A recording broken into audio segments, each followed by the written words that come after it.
नमस्कार, मैं नीतीश भारद्वाज फिर आ गया हूँ क्योंकि आपको श्री राम और जटायु की भेंट की कहानी जो सुनानी थी।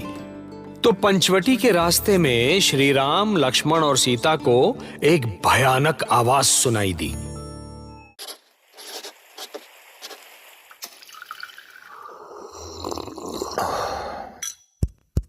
Fever Stories। ये कैसी आवाज है स्वामी? हाँ, लगता है जैसे आकाश में कोई बहुत विशाल पक्षी उड़ रहा हो। मुझे भी कोई विशाल पक्षी ही लगता है, पर इतना विशाल पक्षी कैसे हो सकता है?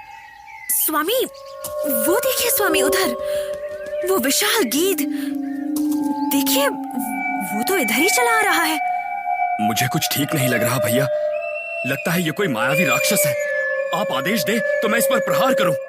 नहीं लक्ष्मण, वन में रहने वाली गीध जाति इसी रूप में रहती है।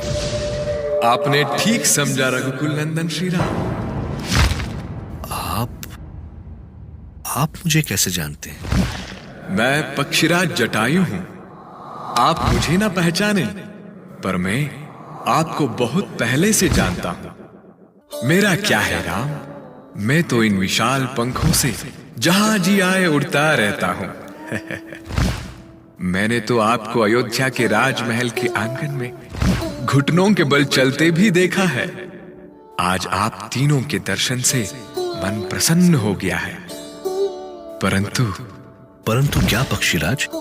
परंतु आपके कष्ट देखकर हृदय में बहुत पीड़ा भी हुई। असमय पिता की मृत्यु और ये वनवास। आपका ये स्नेह हमें पिताश्री का स्मरण करा रहा है तात। पक्षीराज, आप हमें यहाँ कोई उचित स्थान बताएं जहाँ हम अपनी कुटिया छा सके। गोदावरी तट के आसपास बड़ा रमणीक स्थान है लक्ष्मण। आप वहां निवास कर सकते हैं। पुत्री सीता को भी बहुत अच्छा लगेगा वो स्थान। जैसा कि जटायु ने बताया था, राम लक्ष्मण गोदावरी तट के समीप पर्णकुटी डालकर वहां निवास करने लगे। राम के वहां रहने से आसपास के मुनिगण निश्चिंत हो गए थे, परंतु ये क्षेत्र असुरों के आतंक से पीड़ित था। एक दिन राक्षस राज रावण की बहन शूर्पणखा अर्थात शूर्पनखा आकाश मार्ग से विचरण करते हुए उस क्षेत्र में पहुंच ही गई।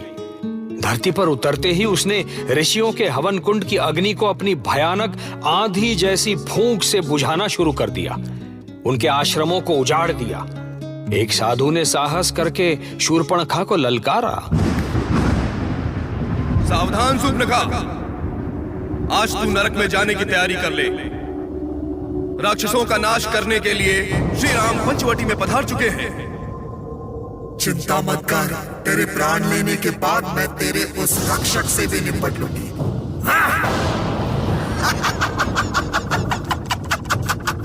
श्री राम रक्षा करें प्रभु, रक्षा करें श्री राम, रक्षा करें। लक्ष्मण, लगता है वन के भीतर से कोई हमें पुकार रहा है।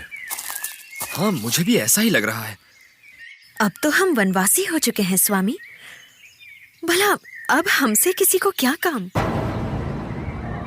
ये नई कुटिया दिख रही है।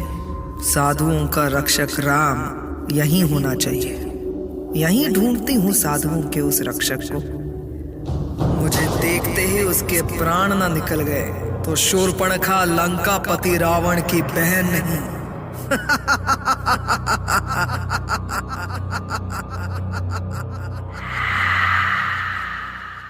अरे ये कौन है?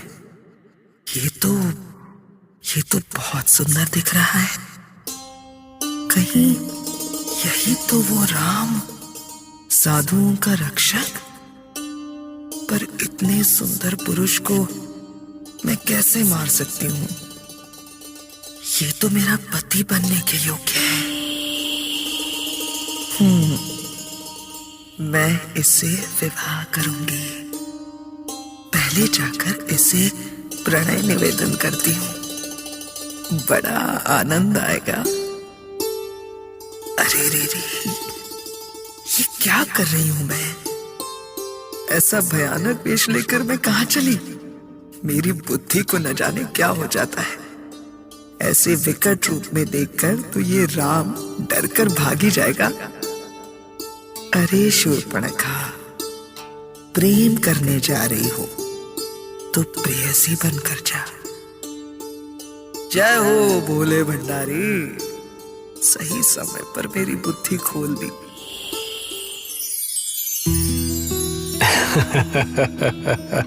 और अगले ही पल शूर्पणखा एक अनन्य सुंदरी में बदल गई, मानो साक्षात कामदेव की रति। वो ऐसी लग रही थी कि संसार का कोई भी पुरुष उसे देखते ही उस पर मोहित हो जाए। उसे पाने के लिए संसार की कोई भी वस्तु न्यौछावर करने को तैयार हो जाए। शूर्पणखा राम के रूप पर अपना सब कुछ तो हार चुकी थी और बस वो चाहती थी कि राम भी उसके इस रूप को देखते ही अपना सब कुछ लुटा बैठे।